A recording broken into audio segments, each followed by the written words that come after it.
Velká cena Austrálie v Melbourne na okruhu v Albert Parku. Televize Prima vám přinese průběh všech 16 závodů mistrovství světa, které vyvrcholí 12. října v japonské Suzuce. Dnešní závod je komentován v reálném čase, tedy přímo v době závodu ve 4 hodiny ráno pražského času. Letošní sezóna se očekává s obrovským napětím.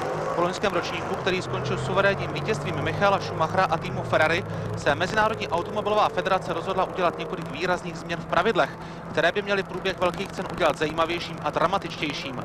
Neměli bychom se tedy dočkat podobně nudných závodů jako loni, ale urputých jezdeckých i taktických bitev od prvních kol až po cílovou pásku. Ke konkrétním změnám pravidel se ale dostaneme až v průběhu dnešní australské Grand Prix. Velká cena Austrálie se jde v Melbourne po 8. a u protinostů celkově po 19. Nejprve byl dějištěm australské Grand Prix městský okruh Adelaide, ale v roce 96 se závod přestěhoval do Albert Parku. Okruh měří 5303 metrů a jezdci ji absolvují v závodě celkem 58krát. Titul světového šampiona obhajuje z loňského roku už celkově 5násobný mistr světa Michael Schumacher z Ferrari. Své první 2 triumfy získal v letech 94 a 95 ještě v barvách Benettonu a v posledních 3 sezónách už zářil s vozem Ferrari. Právě tým z Maranella získal loni po 4. v řadě vítězství v poháru konstruktérů. K největším soupeřům stáje, které šéfuje Jean Todt, budou určitě i letos patřit vozy Williams a McLaren. Oproti loňské sezóně, kterou začalo 11 týmů, stojí letos na startu týmů pouze 10. Už během roku 2002 vyřadili ekonomické potíže stáje Arrows a následně tým Toma Walkinshawa nebyl přijat do ročníku 2003. Finanční problémy pronásledují i stáje Minardi a Jordan, ale ty nakonec v mistrovství světa alespoň prozatím zůstaly. Ve velké ceně Austrálie dostávají příležitost 4 nováčci. Toyota sahala po Damatovi, za Jaguar jde Antonio Pizzonia, v Jordanu se představí Firmen a u Minardi Wilson. Do mistrovství světa se ještě vrací Jos Verstappen a Fernando Alonso. A tady už máme startovní rošt. První 2 místa Ferrari, Michael Schumacher a Rubens Barrichello, druhá řada 3. Montoya a 4. Heinz-Harald Frentzen, 5. Olivier Panis, 6. Jacques Villeneuve, 7. Nick Heidfeld, 8. Jenson Button, 9. Ralf Schumacher, 10. Fernando Alonso. Postavení Frentzena, Panise a Villeneuva je poměrně překvapivé, ale je možné, že vzhledem k novému systému kvalifikace a následnému zařazení do závodu mohli mít v kvalifikaci méně paliva než ostatní vozy a tím se dostali poměrně vysoko. 11. David Coulthard, ten byl velmi zklamán ze svého postavení, 12. Trulli, 13. Giancarlo Fisichella, 14. domácí miláček Mark Webber, až 15. Kimi Räikkönen, 16. Cristiano Damata, první z nováčků, 17. Ralf Firmen, 18. Antonio Pizzonia a na posledních 2 místech v poslední řadě oba vozy Minardi Jose Verstappena a Justina Wilsona. Tým Minardi obětoval své lepší postavení na startovním roštu tím, že na konci kvalifikace, na konci ostrého kola oba jezdci zajeli do boxů a tudíž jsou zařazeny na konec startovního roštu. Ono to má ale tu výhodu, alespoň zdánlivou, že na obou vozech se mohlo pracovat, na rozdíl od ostatních vozů. Alespoň takto umožňují nová pravidla. Jinak alespoň ve stručnosti systém kvalifikace. V pátek se jede první kvalifikační kolo v pořadí podle mistrovství světa. V prvním závodě to bylo podle loňského pořadí a tam se určuje to, v jakém pořadí se pojede do sobotní kvalifikace.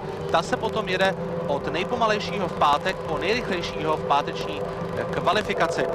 To znamenalo, že první vyjel Justin Wilson a poslední Rubens Barrichello. Kvalifikace se jede pouze na jedno ostré kolo a to sobotní určí postavení na startovním roštu. A to podstatné, po skončení sobotní kvalifikace jsou vozy dány do uzavřeného parkoviště, do takzvaného Parc Fermé a nesmí se na nich pracovat. Může se na nich pracovat až poté a to pouze s drobnými změnami.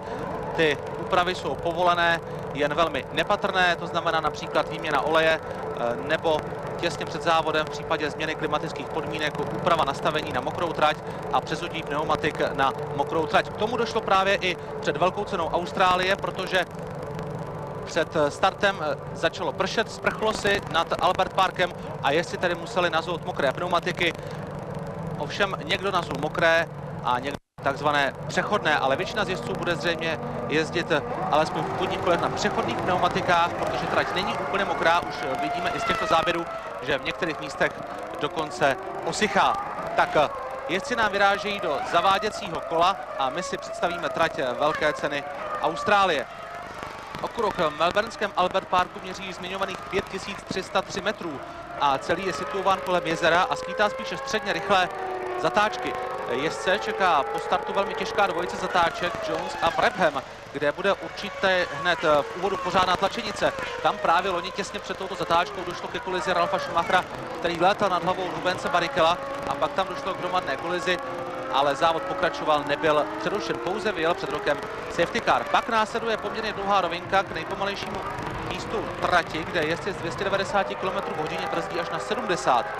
Právě tam v úseku Whiteford došlo předloni k tragické havárii Ralfa Schumachera a Jacquesa Villeneuva, před níž zahynul traťový komisař Graham Beveridge. Poté jezdci absolvují sérii poměrně rychlých zatáček a dostávají se na druhý břeh jezera. Ten úsek začíná zatáčkou Clark a postupně se blíží k jednomu z nejrychlejších míst na trati. Tam se jezdci teprve dostanou a právě v tomto velice rychlém úseku mezi zatáčkami Hill a Ascari, kde se potom začnou pomalu vracet směrem k cílové rovince, tak tam dosahují jezdci rychlosti až 300 km/h. Tedy zhruba stejné jako na konci cílové rovinky, do níž jezdci vědou po absolvování zatáček pojmenovaných po Jackie Stewartovi a Allenu Prostovi. Celý okruh v Albert Parku se jede zhruba z 60% na plný plyn, takže je to okruh, který nepatří k těm úplně nejrychlejším, ale jsou tam zatáčky, které jsou rychlé, ale jsou tam také velmi pomalé zatáčky. Takže ten okruh je poměrně vyvážený a mezi jezdci je oblíbená velká cena Austrálie, zejména pro svou výbornou atmosféru a také proto, že všichni jezdci se těší po tom trochu nudném a otravném zimním testování konečně na pořádný závod a tím bývá v posledních letech zpravidla jako první velká cena Austrálie. Jinak ten povrch v Albert Parku je trochu odlišný od tratí v Evropě. Ten asfalt je mírně jiný a navíc vždy na začátku každého dne je tam lehce navátý písek, takže je tam prašno a jezdci musí, tak říkajíc, vyčistit trať a odklidit tedy ty trošky písku. Tam jsme viděli Jose Verstappena, který bude startovat z boxů a tady už se nám jezdci rovnají všichni jeden za druhým na startovní rošt. Ještě důležitá informace, mezi kvalifikací a závodem se nesmí, jak už jsem říkal, na vozech pracovat, ale nesmí se také doplňovat palivo, takže je velmi důležité najít kompromis mezi množstvím paliva a nastavením vozu, aby se dalo uspět jak v kvalifikaci, tak i v závodě a je to opravdu velikánská strategická bitva. Tak Jos Verstappen měl zřejmě nějaké problémy, že se nestačil dostat včas na startovní rošt a proto bude startovat z boxů a všechno už se připravuje ke startu velké ceny Austrálie. První řada zprava Michael Schumacher, Rubens Barrichello, druhá řada Montoya, Frentzen, třetí řada Panis, Villeneuve. Už se rozsvěcují červená světla a velká cena Austrálie byla právě v tomto okamžiku odstartována. Kdo měl nejlepší start, výborně se dopředu natlačil Olivier Panis Toyotu, který se dostal na 4. místo a tlačí se také na Montoyu, ale na vedoucí příčce zůstává Michael Schumacher, druhý Barrichello, třetí Montoya, čtvrtý Panis, pátý by měl být Frentzen. Ano, je to tak a na 6. pozici se před Villeneuva protlačil Nick Heidfeld. Dále tam jsou oba vozy Bar a jestli dobře vidím, tak se dostal před Jacquesa Villeneuva Jenson Button. Tam jsou potíže, do kterých se dostal jeden z Renaultů. Vypadalo to na Fernanda Alonsa a tam si nic nedarují Jacques Villeneuve a Jenson Button. Oba jezdci týmu BAR, kteří jsou hodně na kordy a Olivier Panis výrazně zpomalil, ztratil několik pozic. Už se před něho dostávají oba vozy Renault, takže vynikající start měl Jarno Trulli, který v tuto chvíli je těsně za svým týmovým kolegou Fernandem Alonsem. Tak pojďme se pokusit rozluštit pořadí. První zůstal Michael Schumacher, druhý Barrichello, třetí Montoya. Čtvrtý by měl být Frentzen, pátý Heidfeld a dále by už měly být oba vozy BAR. Ale pozor, tady má starosti Juan Pablo Montoya, před kterého už se natlačil Nick Heidfeld a Mačká se na něho také Heinz-Harald Frentzen. Tak tady jsou to překrásné souboje mezi oběma Zaubry, Montoyou a také už tam dojíždí oba vozy VAR, jak Jenson Button, tak Jacques Villeneuve. Tak tady si zrekapitulujeme pořadí. První Michael Schumacher, už 1,5 sekundový náskok před Rubensem Barrichelem. Třetí Nick Heidfeld, čtvrtý Juan Pablo Montoya, pátý Frentzen, šestý Button, sedmý Villeneuve a osmý Alonso. To jsou bodované příčky, protože, jak jsem ještě neřekl, tak od letošní sezóny, to je další výrazná změna, boduje prvních 8 závodníků oproti 6 v těch předchozích sezonách. Souboj Montoyi a Heidfelda. Heidfeld zatím uhájil svou třetí pozici.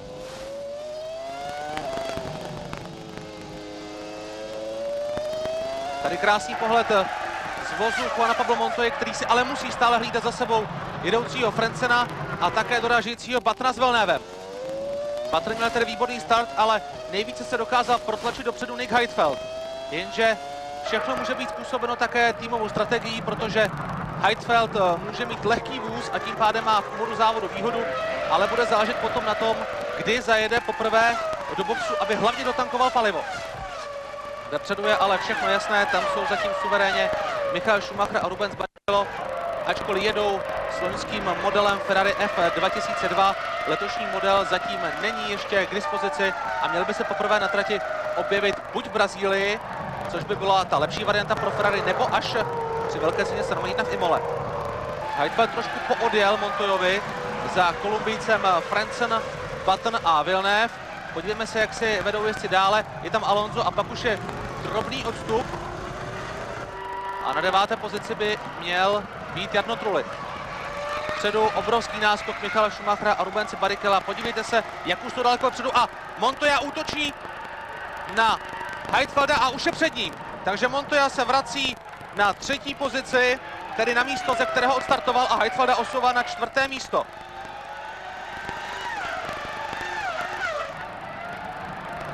A podívejte se, co všechno se děje. A už jsou tady první zastávky v boxech. David Coulthard zajíždí k mechanikům na výměnu pneumatik a nazouvá suché. Takže trať už je zřejmě dostatečně suchá a David Coulthard je prvním, kdo zajel do boxu. Vrací se zpět na trať, byla to velmi rychlá výměna, také rychlé dotankování paliva. Uvidíme, jestli se McLarenu tato taktika vyplatí. Ale měli jsme možnost si všimnout, že na 9. pozici hned za bodovanými příčkami je Justin Wilson. A pozor, útok Alonza, který už se dostal před Villeneva a teď se snaží útočit na Jensona Buttona. Nejrychlejší kolo zatím zajel Rubens Barrichello, ale tady se schyluje k souboji, kdy Alonso zřejmě co nevidět zaútočí na Buttonovu 6. pozici.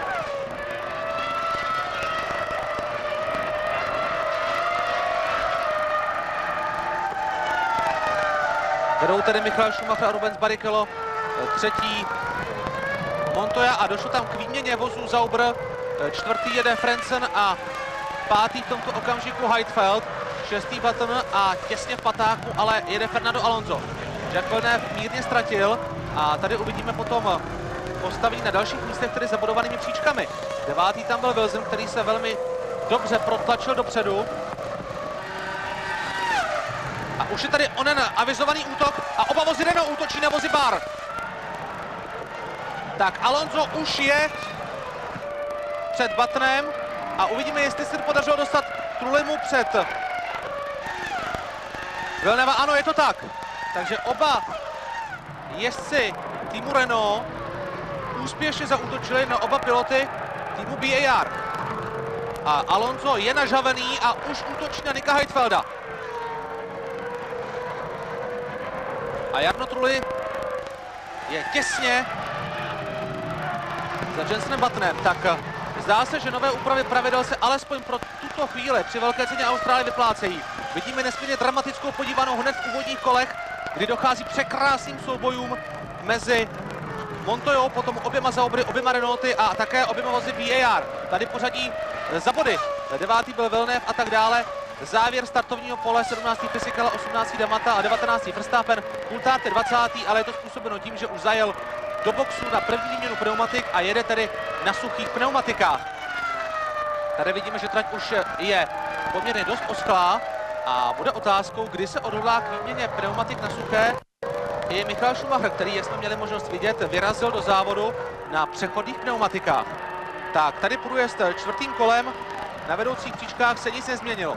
Michael Schumacher, Rubens Barrichello stále ten zhruba 1,5 sekundový náskok má v čele obhájci titulu mistra světa. Michael Schumacher chce letos útočit na 6. titul světového šampiona a stát se tak absolutním rekordmanem mezi všemi piloty. A podívejte se na to, Alonso už je v těchto okamžicích před Heidfeldem. Čtvrtý je Frentzen. Pátý Heidfeld. A Villeneuve je u svých mechaniků. Výměna na suché pneumatiky a vrací se zpět na trať. Tak úvod závodu Melbourne v Albert Parku je mimořádně vzrušující. Jacques Villeneuve už je zpět a má nazuty suché pneumatiky. Tím pádem ztratil svou 9. pozici a propadl se až na 20. příčku, tedy až za Davida Coultharda. A tady opět pořádně hustou Juan Pablo Montoya zjel nejrychlejší kolo ve 4. okruhu. A tam se tlačí už Olivier Panis na Heidfelda.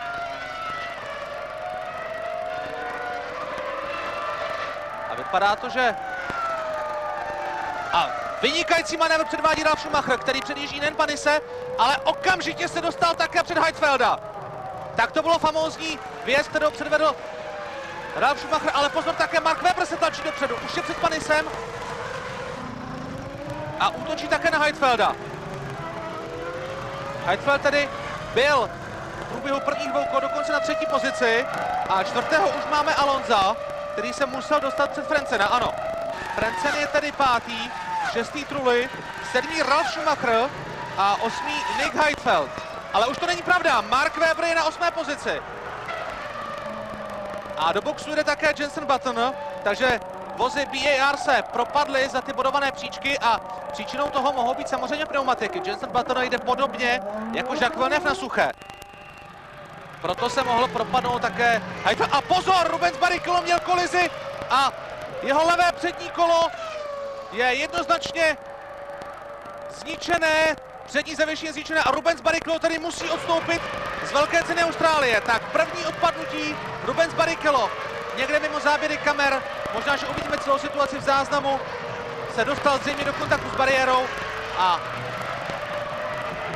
porucha předního zavěšení ho vyřazuje ze hry. Takže Rubens Barrichello přichází o 2. pozici a tým Ferrari může zapomenout na případný double. Ale všimli jste si, že Rubens Barrichello měl také přechodné pneumatiky a tady už jsou mechanici u Ferrari připraveni, takže se dá očekávat, že Michael Schumacher pojede co nevidět na výměnu na suché. Viděli jsme, že David Coulthard zjel nejrychlejší kolo v 5. okruhu z 20. pozice, takže výměna na suché už se začíná vyplácet. Tady bude ta situace, kdy havaroval Barrichello. Tak přišel také o zadní křídlo a dostal se do kontaktu s bariérou i celou zadní částí svého monopostu. Tady Michael Schumacher v pořádku a tady uvidíme Rubense Barrichello, jak vylétl z trati. Ano, nejdříve zadním křídlem se dostal do kontaktu se zdí a současně přitom urazil přední zavěšení s předním kolem. Tak Rubens Barrichello je venku. To znamená, že na 2. příčku se posouvá Montoya, na 3. Alonso a Heinz-Harald Frentzen na výměně pneumatik. Vidíme, že také má už suché pneumatiky, ještě je třeba dotankovat palivo, tím se potvrzuje, že kvalifikaci jel s velmi malým množstvím paliva a tím pádem se posunul až na vynikající 4. místo. A David Coulthard zaježdí další nejrychlejší kolo, minuta 32 sekund, 569 tisícin. Tak teď se nám pořádně míchá. Tak a Michael Schumacher, Montoya, Alonso, Trulli, Ralf Schumacher, Webber, Panis. A je tady mimo Ralf Firman. První z nováčků je tady mimo hru. Ralf Firman vedle trati. A zdá se, že by to mohlo být ve stejném místě, jako vypadl Rubens Barrichello. Ale musíme si počkat až na opakovaný záběr, jestli ho uvidíme, co se vlastně Ralfu Firmanovi přihodilo. Ralf Firman přišel k Jordanu až na poslední chvíli, až v únoru neměl možnost tolik testovat a zžít se s vozem. Navíc v Austrálii samozřejmě nikdy nebyl. A tak To pro něho nebylo lehké, takže venku ze hry Rubens Barrichello a Ralf Fährmann. A teď Michael Schumacher zajíždí k mechanikům na výměnu pneumatik. Juan Pablo Montoya nejrychlejší 7. kolo. Tím pádem je v tomto okamžiku Juan Pablo Montoya na vedoucí pozici. Druhý tedy Alonso a třetí Trulli. Tak ten závod se vyvíjí neuvěřitelně dramaticky. No a vypadá to na nějaké problémy s levým zadním kolem Michaela Schumachera. Ta zastávka se protáhla až na více než 14 sekund a Michael Schumacher se tady až teď vrací zpět na trať. Zařazuje se za Giancarla Fisichelu.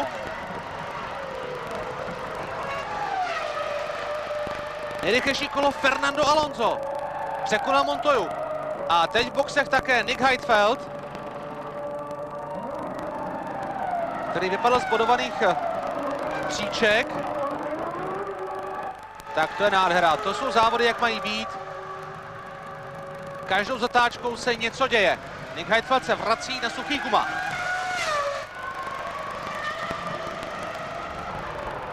A tady je ze hry jedna z Toyot. Je to Panis nebo D'Amata? Vypadá to na D'Amatu. Ano, Cristiano D'Amata. Takže druhý nováček je mimo hru. Druhý nováček mimo hru po Ralfu Fährmannovi, Cristiano D'Amata. A tady je ta situace, kdy vypadal Ralf Fährmann. Ano, bylo to přesně v tom samém místě, jako se z dráhy dostal Rubens Barrichello a odnesl to prakticky podobně. Takže Barrichello a Fährmann vypadli ve stejném místě. Cristiano D'Amata si ke svému odpadnutí vybral jiné místo a na trati máme safety car, přece jen těch trosek už je na dráze v Albert Parku příliš mnoho a je třeba čas trať vyčistit. Cristiano D'Amata bude muset být také odklizen. Poslední vítěz car série je nováčkem ve Formuli 1 Toyoty, jeho týmový kolega Olivier Panis teď jede na výměnu pneumatik, také nazouvá suché a ještě dotankovává palivo. Toyota o Cristiana D'Amatu hodně stála, musela ho prakticky vykoupit z car série, kde si počínal loni velice suverénně, a Cristiano D'Amata s Olivierem Panisem nahradili v letošní sezóně u Toyoty dvojici Mika Salo, Ellen McNish. Tak týmy toho samozřejmě využijí té situace, že je na trati safety car, aby zajeli do boxu. Vidíme odjíždět Giancarla Fisichelu a do boxu budou pravděpodobně mířit i oba vozy Renault. My teď ale sledujeme Justina Wilsona, nováčka u týmu Minardi, který se vrací zpět na trať také samozřejmě se suchými pneumatikami. Justin Wilson je nejvyšším pilotem mezi všemi jezdci, měří 192,5 cm a to býval jeho problém v získání angažma ve Formuli 1. Ovšem tým Minardi se v něm doslova zhlédl, alespoň Polo Stoddart, a tým mu připravil vůz, který má trochu delší kokpit, takže Justin Wilson se tam jde. Tady je ta situace, kdy vylétl z trati Cristiano D'Amata, ocitl se v souboji, jestli jsem si dobře všiml, s Piconiou a Michaelem Schumacherem, snažil se oba dva dostat na brzdy po vnitřním kraji dráhy, ale byl příliš rychlý a dostal se mimo tráť, zůstal v kačírku a teď musí být jeho vůz zvednut jeřábem a odstraněn z trati. Cristiano D'Amata je dalším z Brazilců, který vstupuje do Formule 1. A my si aspoň můžeme v klidu zrekapitulovat pořadí. První tedy Montoya, druhý Alonso, třetí Trulli, čtvrtý Ralf Schumacher, pátý Weber, šestý Räikkönen, sedmý Michael Schumacher a osmý David Coulthard. Oba dva ale už byli jednou v boxech. Devátý Villeneuve, desátý Panis, jedenáctý Button, 12. Frentzen, 13. Fisichella a dále už jsem nestihl si všechno zapsat a zrekapitulovat. 17. potom Wilson a tady Cristiano D'Amata už není 18. protože v této situaci se odstl mimo tráť, zůstal v kačírku a musel tady odstoupit z velké ceny Austrálie. No, ze hry venku už máme tedy dva nováčky, pro ně to není v žádném případě ani trochu jednoduché, protože tady druhý z nováčků, který odpal Ralf Fährmann, loňský vítěz japonské formule Nippon, už 27letý jezdec, ale do Formule 1 se dostal až teď. Pro závodníky, kteří začínají, to není vůbec jednoduché, protože Melbourne se samozřejmě netestuje. Tuto trať mohou znát pouze z počítačových simulátorů a z televizní obrazovky. A tak bylo pro ně velice těžké si tuto dráhu se jí naučit. A tady vidíme i, že Rubens Barrichello měl zřejmě ultý start předčasný, ale nakonec se ani na jeho případný trest nedostalo, protože vypadl ze hry ven. 16. jestli jsem se dobře díval, by měl být Heidfeld. 15. Pizzonia.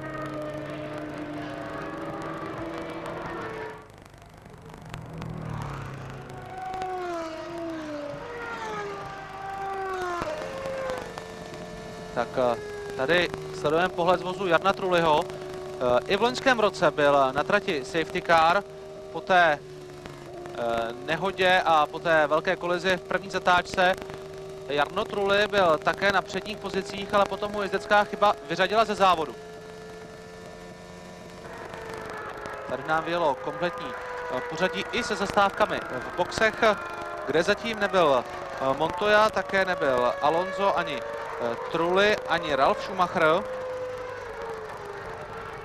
U mechaniků nebyl ani Mark Webber, Kimi Räikkönen. Dále ještě také Jos Verstappen. Do konce závodu, jak vidíme, zbývá 49 kol, to znamená, že jezdci by v tomto okamžiku měli být v 10. kole. Tady je odstraněn vůz Ralfa Pitmana a safety car pokračuje i v dalším kole, tak uvidíme, jestli po projetí tímto okruhem safety car zajede. Do boxu zamířil Fernando Alonso. Ten má sice suché pneumatiky, nasazuje ovšem opět nové a samozřejmě je třeba dotankovat palivo. Proto je ta zastávka trochu delší. Fernando Alonso se vrátil do Formule 1 po roční, řekněme, závodní přestávce, protože tento mimořádně talentovaný Španěl, kterému je teprve 21 let, absolvoval svou první sezónu už v roce 2001. Bylo to v barvách týmu Minardi. Nepodařilo se mu ani jednou bodovat při velké ceně Austrálie. V roce 2001 se kvalifikoval jako 19. a v cíli byl 12. Rok testoval pro Renault a teď zaujal v této sezóně místo Jensena Buttona. Právě tedy, myslím, nastává ten správný okamžik, abychom si řekli něco k těm změnám v pravidlech, když jezdci jedou za safety carem. O kvalifikaci už jsem hovořil, jak probíhá.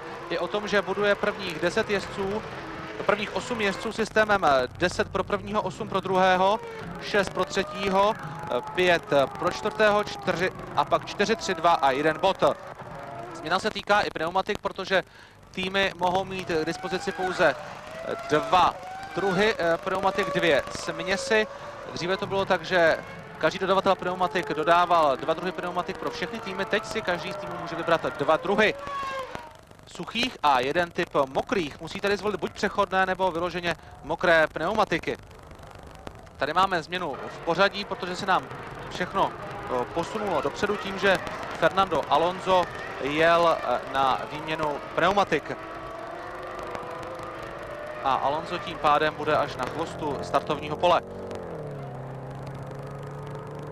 K tomu výběru pneumatik dochází u týmů, které v pátek netestují. Ve čtvrtek mezi 16. a 17. hodinou. Ty týmy, které testují v pátek, tak si vybírají v pátek dopoledne. Tím už jsem předeslal, že některé týmy mohou v pátek ráno testovat, a to mezi 8:30 až 9:30. A jsou to ty týmy, které se zavázaly, že mezi 1. březnem a 1. listopadem budou testovat během sezony pouze 10 dnů. Tak a teď nám byl závod znovu odstartován z safety car a pořadí je tedy Montoya, Trulli, Ralf Schumacher, Webber, Räikkönen, Michael Schumacher, Coulthard a Villeneuve. To je bodovaných 8 příček. Tak uvidíme, jestli se závod bude i nadále vyvíjet tak dramaticky. A už je tady další předjetí. Michael Schumacher se posouvá na 5. pozici před Marka Webbera a můžeme očekávat velkou stíhací jízdu Michala Schumachera. Ty rozdíly mezi jezdci jsou samozřejmě minimální. A tak Michal Schumacher určitě uplatní sílu svého vozu a pochopitelně své mimořádné jezdecké schopnosti a bude se pravděpodobně posouvat krůček po krůčku čím dál tím více dopředu. Pořadí po 11 kolech je tedy jasné. První Montoya, druhý Trulli, třetí Ralf Schumacher a tak dále a tak dále.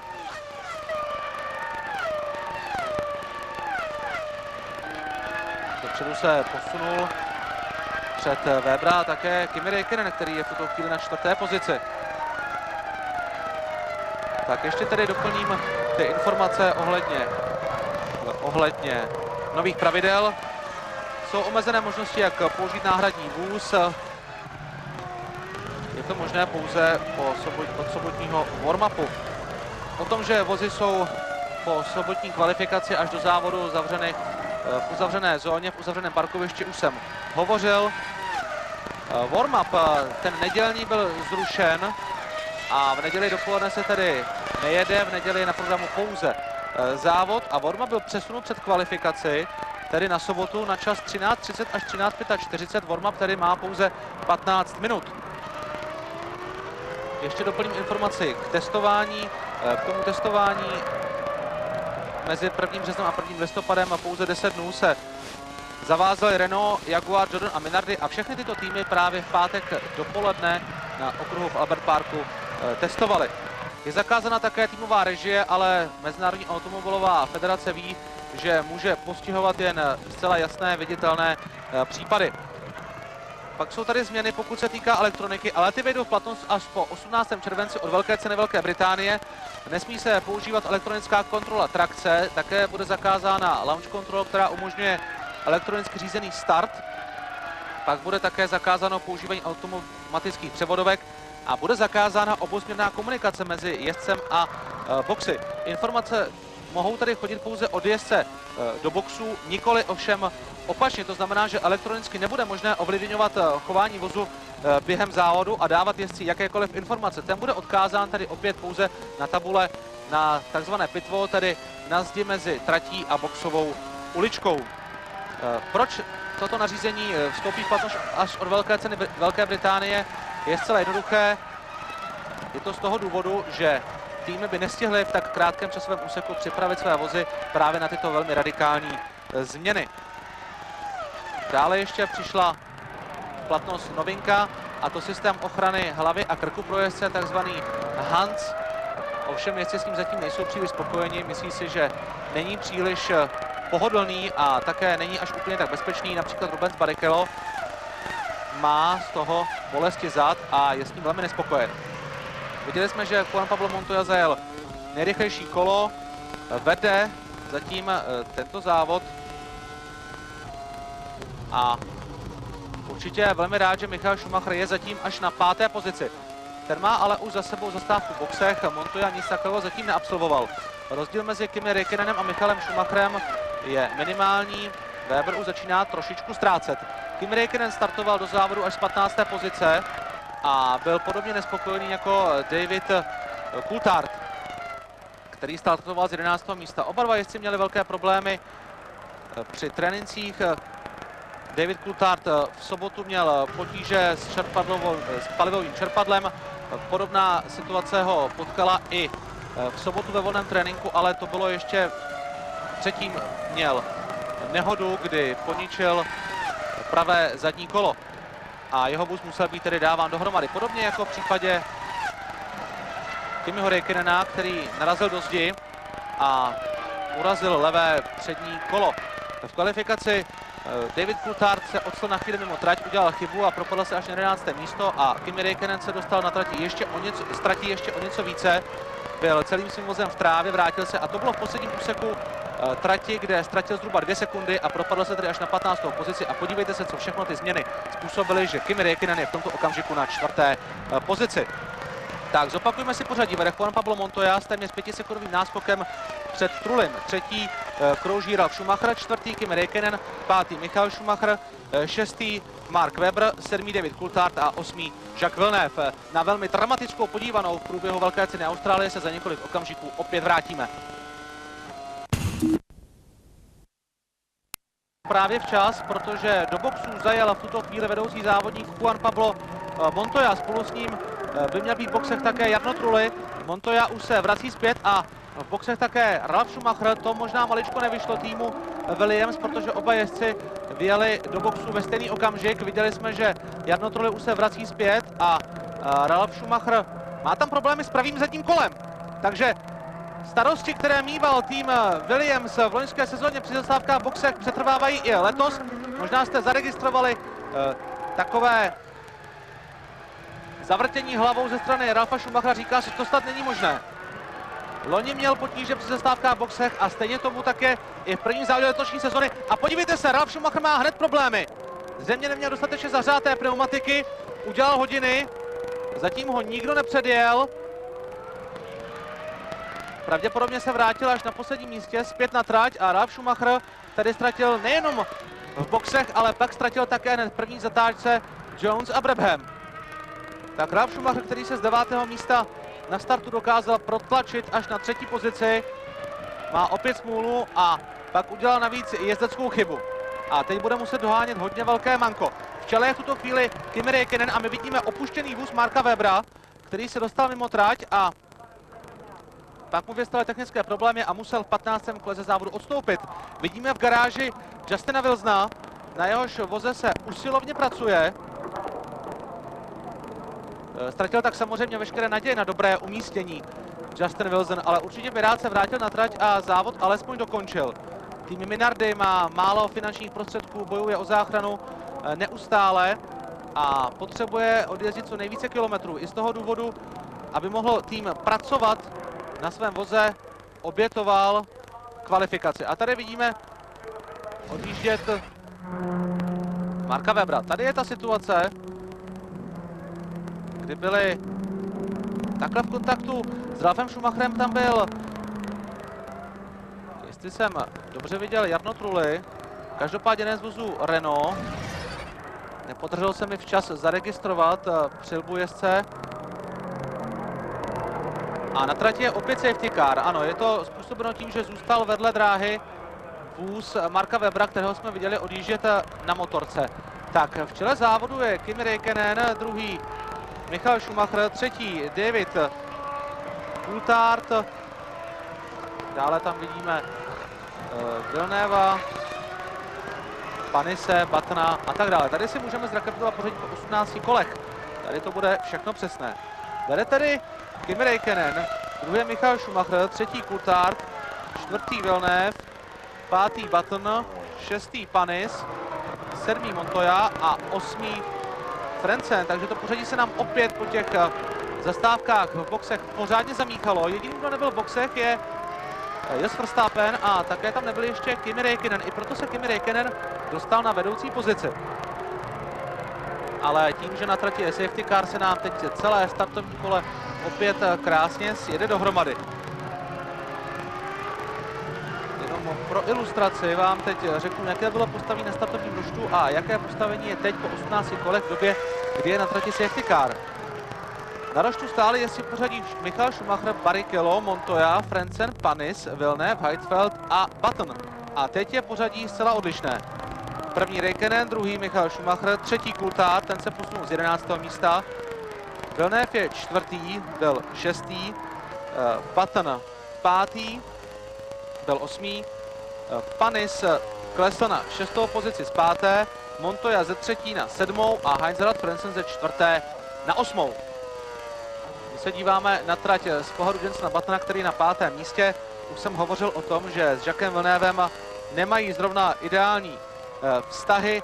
Jacques Villeneuve cítí v Jensenu Buttonovi obrovského konkurenta. Je to ale pro Jacquesa Villeneuva obrovské povzbuzení a je to ten nejlepší hec, jak se říká, protože Jacques Villeneuve se o to více koncentruje a jak sám říkal, letos má k dispozici asi nejlepší vůz, který kdy v týmu BAR měl. A navíc cítí, že komunikace mezi všemi inženýry a celým týmem je absolutně bezproblémová a zatím nejlepší za dobu, kdy působil v týmu BAR. Ovšem je známo, že Jacques Villeneuve se ke svým týmovým kolegům, pokud v nich cítí konkurenci, chová mírně arrogantně a prakticky s nimi nekomunikuje. Jensena Buttona dokonce varoval Giancarlo Fisichella. Tito dva jezdci spolu strávili rok u týmu Renault a poměrně se spřátelili. Varoval Jensena Buttona, aby se snažil Jacquesa Villeneuva porazit, protože pokud bude Jacques Villeneuve svého týmového kolegu porážet, tak bude samozřejmě psychicky o poznání výše a bude svého stájového partnera téměř deptat.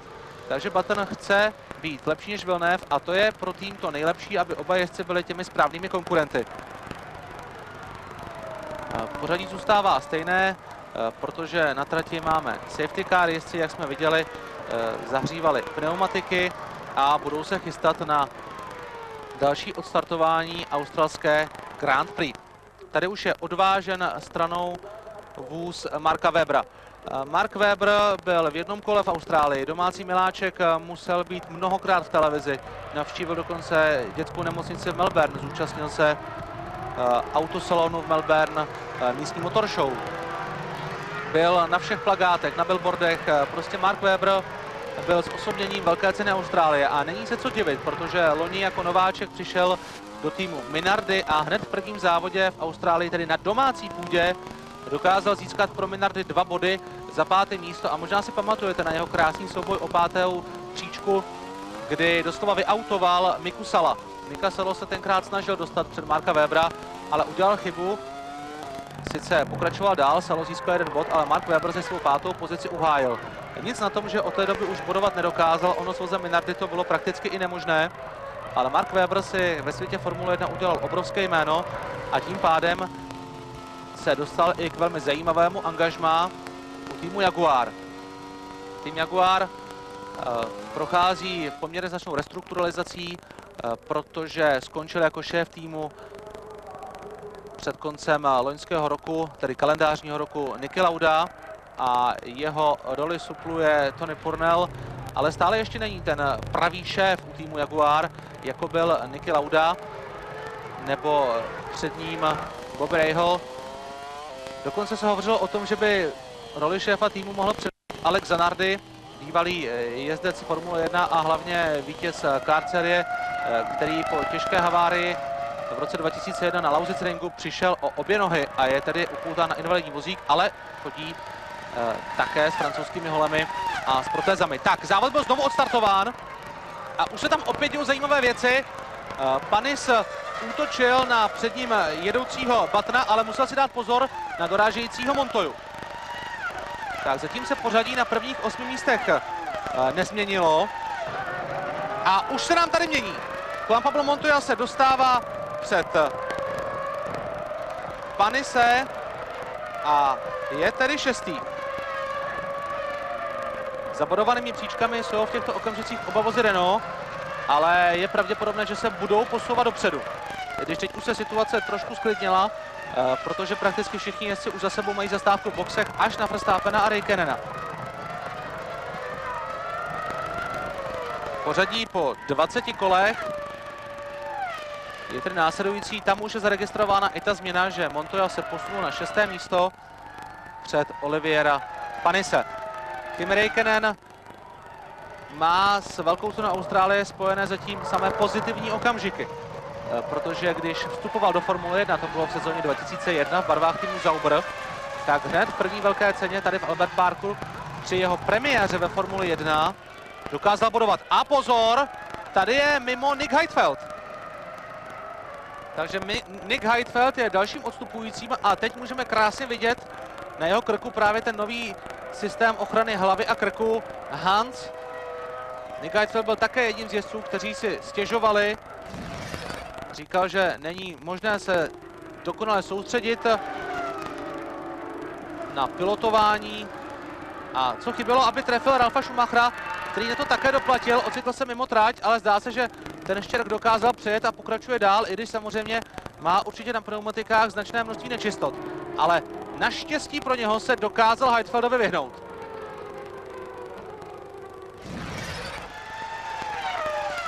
Takže se tedy vraťme zpět ke Kimi Räikkönenovi. Při své premiéře v Austrálii získal bod pro tým Sauber v roce 2001. Loni tady absolvoval premiéru u týmu McLaren, kde nahradil svého finského krajana Miku Häkkinena. A Kimi Räikkönen tady dojel poprvé v kariéře na stupních vítězů. Skončil třetí za vítězným Michaelem Schumacherem a druhým Montoyou.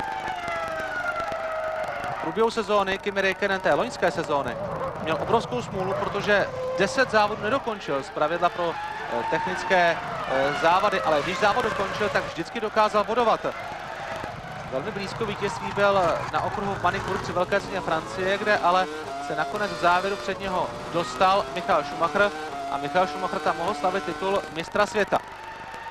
Teď se tady opět schyluje k souboji těchto dvou jezdců, Kimiho Räikkönena a Michaela Schumachera.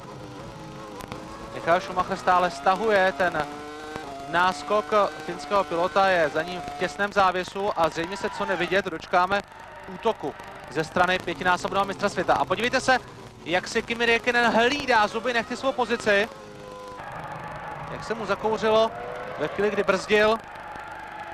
Ví, že to bude hodně tvrdý oříšek udržet Michaela Schumachera těsně za sebou.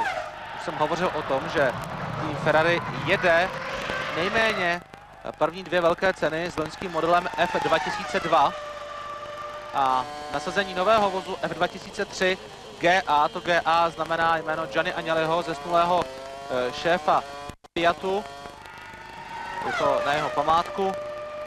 Tak vůz nový bude nasazen určitě v Imole, ale Luca Montezemolo a celý tým intenzivně pracují na tom, aby se nové Ferrari mohlo ukázat už při velké ceně Brazílie na okruhu Interlagos v São Paulo. Nový vůz připravuje i tým McLaren. Bude mít označení MP418 a jeho premiéra by měla být až při velké ceně Španělska v Barceloně na začátku května.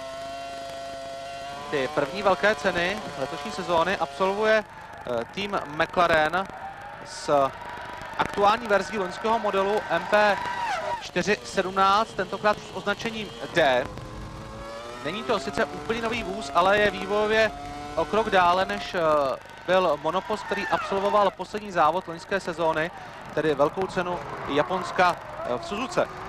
Tento vůz MP417D má oproti tomu předchozímu nové řazení, nová zavěšení kol, výrazně pozměněný motor Mercedes, protože přibylo 50 koní oproti japonské velké ceně.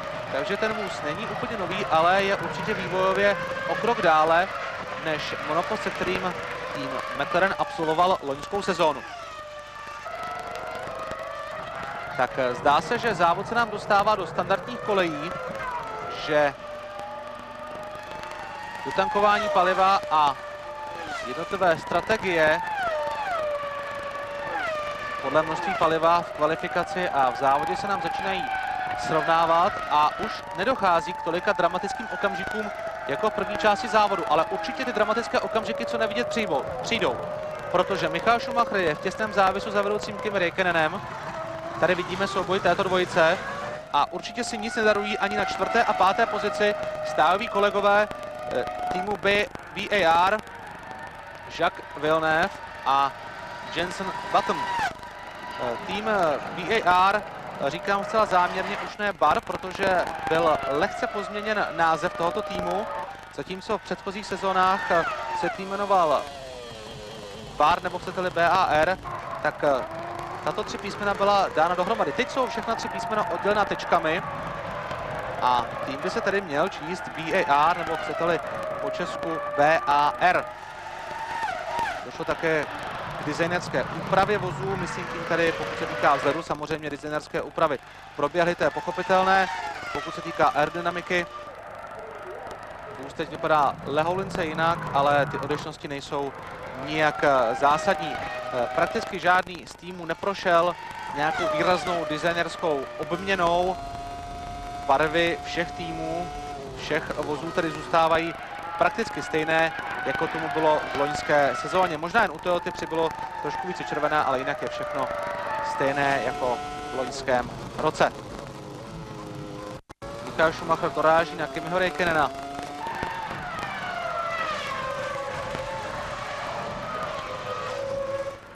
A tady v boxech Justin Wilson zdá se, že by se přece jen jeho monopost mohlo podařit dát dohromady, aby mohl alespoň odjet tento závod a nazbírat alespoň cenná data pro další vývoj vozu Minardi.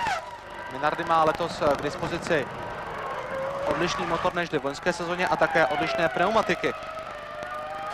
Minardi získalo motor Cosworth a tedy silnější a kvalitnější motor, než tomu bylo loni, kdy jezdili s vozy Ežatech. A pozor!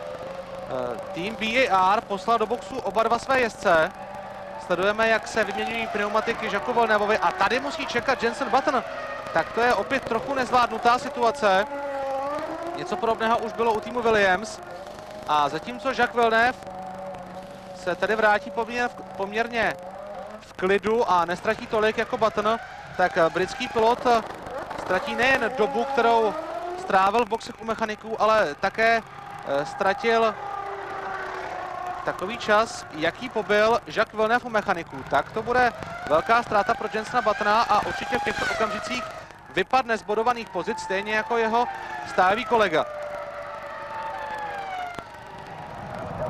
Tým BAR měl tady potíže, protože před páteční kvalifikací měl ze hry vyřazené 3 motory a také jednu převodovku. Motory Honda sice pracovaly velmi dobře, ale byly také dosti poruchové. Jacques Villeneuve byl v páteční kvalifikaci 3., což byl mimořádný výsledek a kvalifikace se týmu BAR vydařila i v neděli. A Justin Wilson opět míří zpátky do garáže. Ještě doplním tu informaci u Minardi o tom, že mají motor Cosworth, už jsem hovořil, ale také mají nové pneumatiky, protože ukončil tým Minardi spolupráci s pneumatikami Michelin a od letošní sezóny používá pneumatiky Bridgestone. Ovšem ta situace, pokud se týkalo pneumatik, nebyla vůbec jednoduchá, protože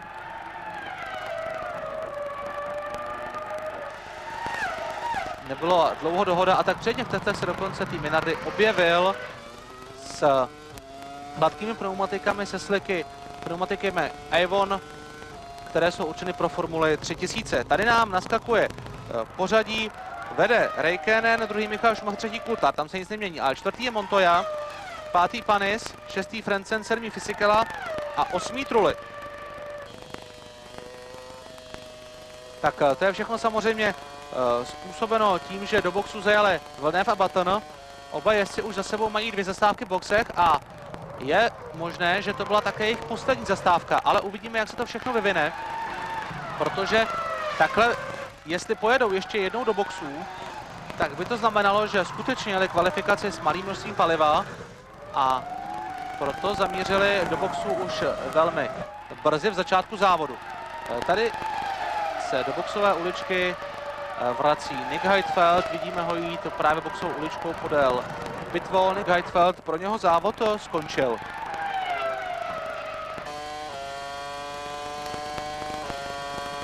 Tady nám naskakuje aktuální pořadí. Michael Schumacher je stále v těsném závěsu za Kimi Räikkönenem a určitě kontroluje situaci a nebude se pouštět v těchto chvílích do žádného zoufalého atakování vedoucí příčky talentovaného finského jezdce. Ale podívejte se, co všechno se může stát, když se zavedou nová pravidla a je tedy třeba velmi intenzivně přemýšlet o strategii. Kimi Räikkönen z 15. místa na jednou velkou cenu Austrálie vede. Viděli jsme nejrychlejší kolo v podání Michaela Schumachera a už je to nejrychlejší kolo v historii velké ceny Austrálie. To se už dnes podařilo překonat v 15. kole Montoyovi. Ten předchozí nejlepší čas byl 1 minuta 28 sekund 214 tisícin a Michael Schumacher už je v tuto chvíli pod tou hranicí 1 minuty a 28 sekund. Michael Schumacher je mimochodem rekordmanem počtu zajetých nejrychlejších kol. V závodě už jich dokázal zajet 1,50, pokud by tedy dnes zajel další nejrychlejší kolo, měl by na svém kontě už 52 nejrychlejších kol v závodě. Ze současných jezdců jich má Coulthard 18, Villeneuve 9. Michael Schumacher je na tom nejlépe i pokud se týká, a to celkově mezi všemi jezdci, počtu vítězství, vyhrál už 64krát. Má také nejvíce ujetých kol v čele velkých cen, má na svém kontě nejvíce vyhraných závodů v jedné sezóně, také nejrychleji získaný titul mistra světa. To všechno dokázal během sezony 2002, kdy se dokázal také dotáhnout v počtu titulů mistra světa na Juana Manuela Fangea. Letos by tedy chtěl Michael Schumacher získat 6. titul mistra světa a tento absolutní rekord mít absolutně ve své moci. Zatím mu chybí vedení v počtu pole positions, tedy vyhraných kvalifikací. Tato vyhraná kvalifikace byla pro něho v pořadí 51. Dosavadní lídr Ayrton Senna jich má 65, takže Michael Schumacher to bude mít hodně těžké, aby Sennu dokázal dohnat, ale pokud bude závodit i v příští sezóně, rozhodně to není nereálné. Když jsem naznačil srovnání Michaela Schumachera s Juanem Manuelem Fangeem, tak Michael Schumacher se tomuto srovnání brání zuby nehty. Říká, že podmínky, za kterých jezdil Juan Manuel Fangio, byly zcela odlišné, než jezdí on. A pokud se týká... A Michael Schumacher jede do boxu. Michael Schumacher jede na výměnu pneumatik. Možná i z toho důvodu se nepouštěl do předjíždění Kimiho Räikkönena, protože věděl, že tato zastávka bude naplánovaná. Michael Schumacher tady po druhé v boxech. A uvidíme, jestli je to jeho poslední zastávka, nebo ne. Závodníci jsou přesně v polovině závodu. To by nasvědčovalo, že by Michael Schumacher mohl mít tuto zastávku jako poslední, ale uvidíme, co nám až ukáže další vývoj závodu. Ještě doplním srovnání s Juanem Manuelem Fangiem. Fangio je na tom lépe, pokud se týká průměrného zisku bodů na jeden závod, protože má 5,44 bodů, Michael Schumacher 5,31. Ale to se může změnit letos, případně i příští sezónu. Michael Schumacher svou zastávkou v boxech klesl na 6. pozici.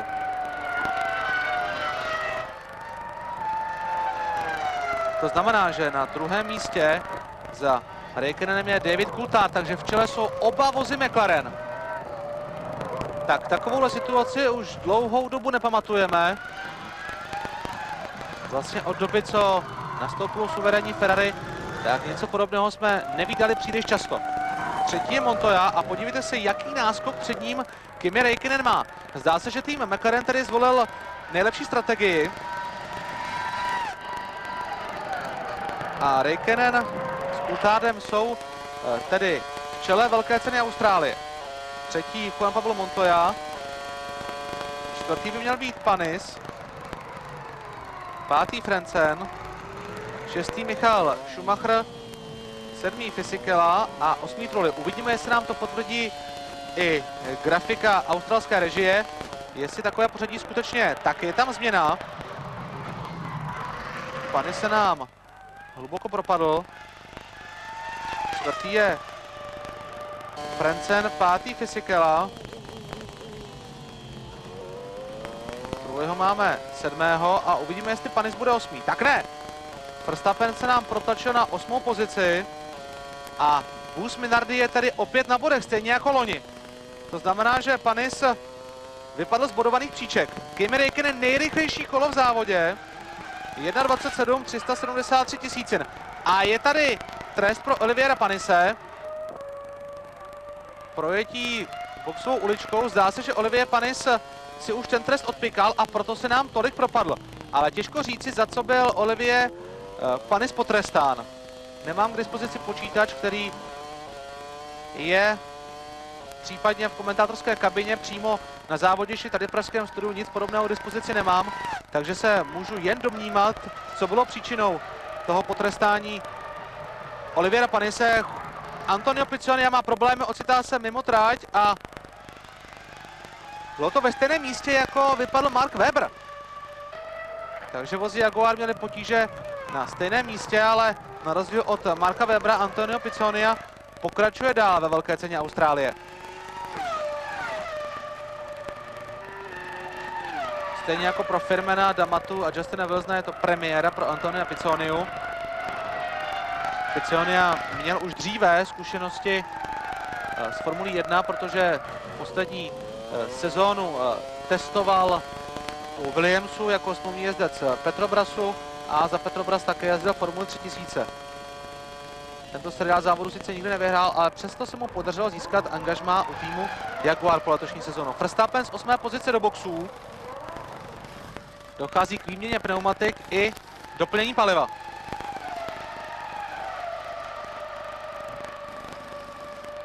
Problémy s levým zadním kolem. A vypadá to, že má ale i problémy s vozem. Jos Verstappen ne a ne odjet od mechaniků, tak přece jen se mu to nakonec podařilo. Jos Verstappen strávil u mechaniků více než 20 sekund a tím pádem zcela pochopitelně klesá z bodované 8. příčky až za bodované pozice. A chystá se zastávka u McLarenu. Tak kdo pojede? Räikkönen anebo Coulthard? Typoval bych to na Räikkönena, který zajel opět nejrychlejší kolo.